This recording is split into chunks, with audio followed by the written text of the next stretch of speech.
तो बच्चों, स्वागत है एक बार फिर आपके अपने चैनल पर। और आज हम सीखने वाले हैं यूक्लिड विभाजन प्रमेय का क्या होती है। तो ये 10th क्लास का काफ़ी इम्पोर्टेंट टॉपिक होता है जिस पे बेस्ड आपके एग्ज़ाम में क्वेश्चन पूछे जाते हैं। बट इसको पढ़ने से पहले हम आपको जो भाग है उसको बताना चाहेंगे, क्योंकि ये यूक्लिड विभाजन प्रमेय का जो है वो उसी पर बेस्ड है। ठीक है, और इस पर बेस्ड क्वेश्चन आपने बहुत पहले से सीख रखा है, बस आप अनजान इससे इसलिए हैं क्योंकि आपको वहाँ पर इसका नाम नहीं पता था।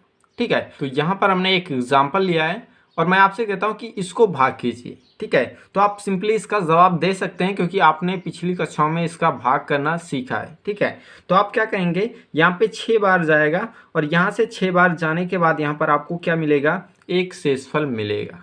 ठीक है, और मैं 2 एग्जाम्पल और ले रहा हूँ और मैं कहता हूँ कि 7 से 44 को भाग कीजिए।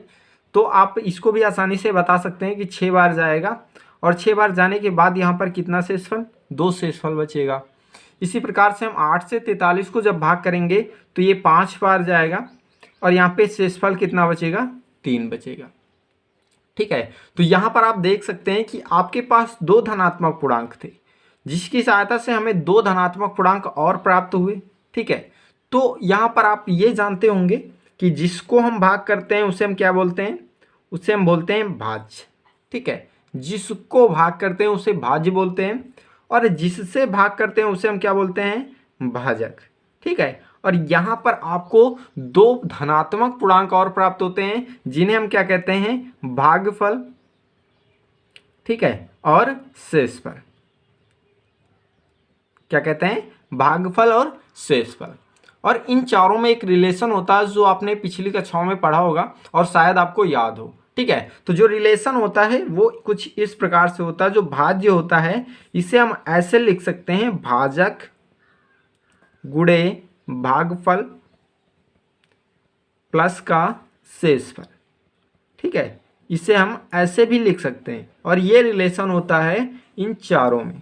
तो अगर हम भाज्य को ए मान लें और भाजक को बी मान लें तो यहाँ पर भागफल और शेषफल जो होगा वो क्यू और आर के रूप में हमें प्राप्त होगा।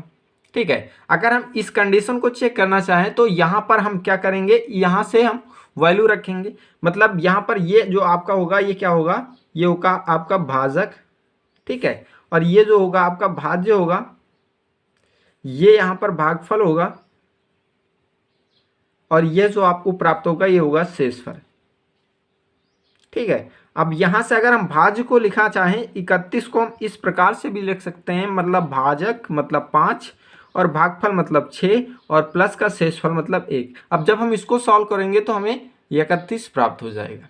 ठीक है, अगर हम यहाँ पे ए बी और सी माने तो इसको हम इस प्रकार से भी लिख सकते हैं, ए बराबर B into Q plus R. ठीक है, और यही क्या होता है, यही होता है यूक्लिड की विभाजन प्रमेय का।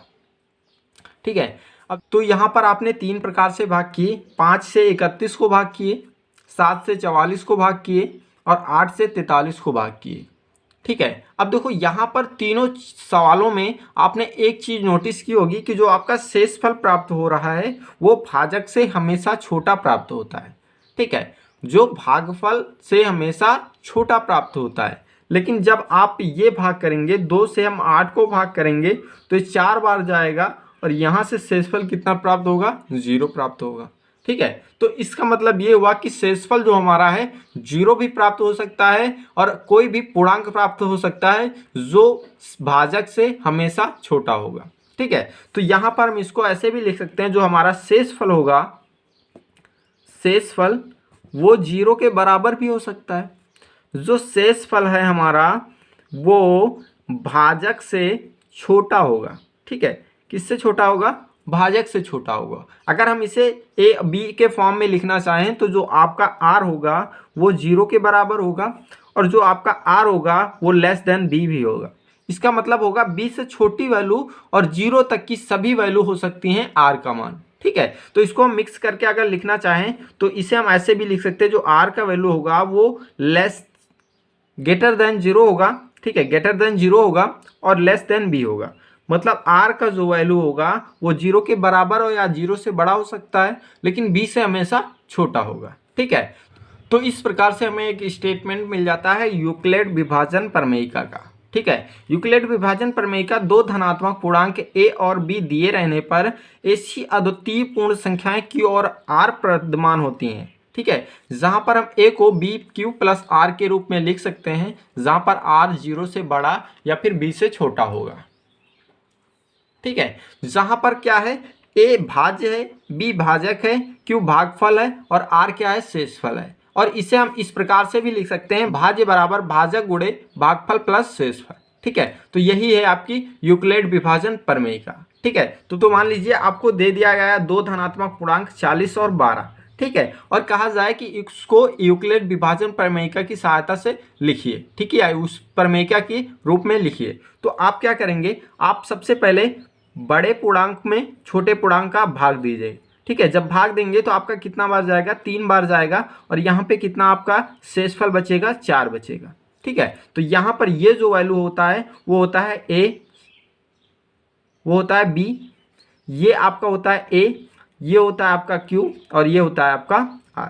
ठीक है, तो यहाँ पर जो यूक्लिड विभाजन प्रमेयिका के हिसाब से आप इसको जब लिखेंगे तो ये होता है, तो a का मतलब 40 बराबर b इंटू क्यू। तो b इंटू क्यू मतलब 12 गुणे 3 और प्लस का 40, सॉरी प्लस का 4।